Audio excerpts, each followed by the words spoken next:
process. So final report, which detergent is the most efficient? The detergents are divided into three groups: powder, liquid, and biodegradable. This can cause damage to the flora and fauna.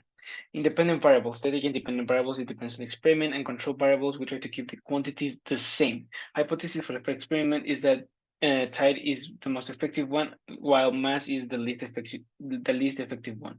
For experiment two, is the biodegradable detergents are in fact less harmful. For experiment one, we try to prove how potent they are, and for experiment two, we try to prove how harmful they are.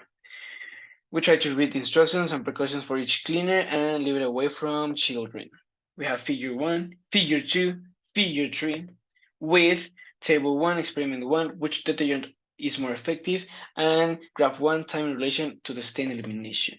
For experiment 2, we have which causes more harm to an artificial environment. Analysis and discussion.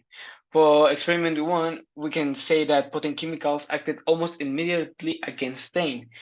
And in experiment two, non-biodegradable detergents such as mass and Tide were more harmful than Rama. That Rama was leave the environment the same. Experimental error. In experimental one, we will include an exact measurement for the pomegranate use, and then in experiment two, we will enlarge the time of observation.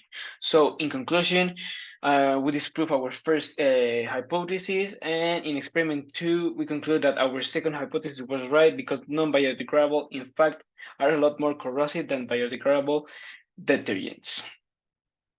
That's all. Thank you.